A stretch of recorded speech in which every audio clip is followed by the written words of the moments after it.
അത്ഭുതശേഷിയുണ്ടെന്ന് തട്ടിപ്പുകാർ അവകാശപ്പെടുന്ന rice puller ഇടപാടുമായി ബന്ധപ്പെട്ട് കയ്പമംഗലത്ത് യുവാവിനെ മർദ്ദിച്ച് കൊലപ്പെടുത്തി.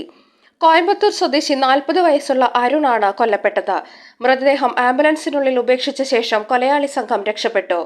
അരുണിനൊപ്പമുണ്ടായിരുന്ന സുഹൃത്തിന്റെ മൊഴിയുടെ അടിസ്ഥാനത്തിൽ കണ്ണൂർ അഴീക്കലിലുള്ള ഐസ് ഫാക്ടറി ഉടമ സാദിഖിനായി പോലീസ് തിരച്ചിൽ ആരംഭിച്ചു.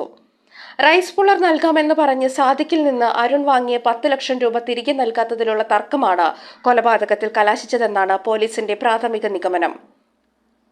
കണ്ണൂർ സ്വദേശിയായ ഐസ് ഫാക്ടറി ഉടമയ്ക്ക് 10 ലക്ഷം രൂപ അരുൺ നൽകാനുണ്ടായിരുന്നു.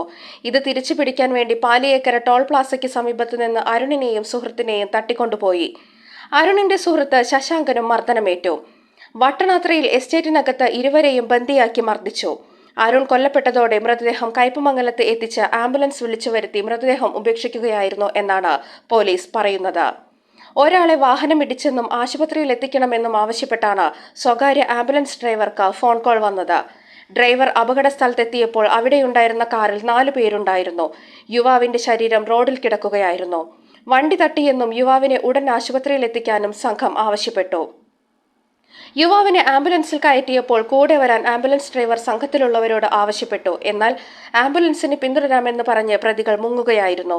യുവാവിനെ ആശുപത്രിയിൽ എത്തിച്ചപ്പോൾ സംഘം എത്തിയില്ല. യുവാവിനെ ആംബുലൻസിൽ കയറ്റിയപ്പോൾ കൂടെ വരാൻ ആംബുലൻസ് ഡ്രൈവർ സംഘത്തിലുള്ളവരോട് ആവശ്യപ്പെട്ടു. എന്നാൽ ആംബുലൻസിനെ പിന്തുടരാമെന്ന് പറഞ്ഞ് പ്രതികൾ മുങ്ങുകയായിരുന്നു.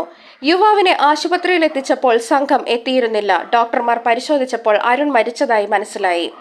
അരുണിന്റെ സുഹൃത്ത് ശശാങ്കനെ കൊടുങ്ങല്ലൂർ പോലീസ് കസ്റ്റഡിയിലെടുത്തു. അത്ഭുതശേഷികളുണ്ടെന്ന് തട്ടിപ്പുകാർ അവകാശപ്പെടുന്ന ചെമ്പുകുടമാണ് റൈസ് പുള്ളർ. ഇറിഡിയം, കോപ്പർ എന്നീ ലോഹം കൊണ്ട് നിർമ്മിച്ചിരിക്കുന്ന ഇതിന് അരിമണികളെ ആകർഷിക്കാനുള്ള കഴിവുണ്ടെന്നാണ് അവകാശവാദം.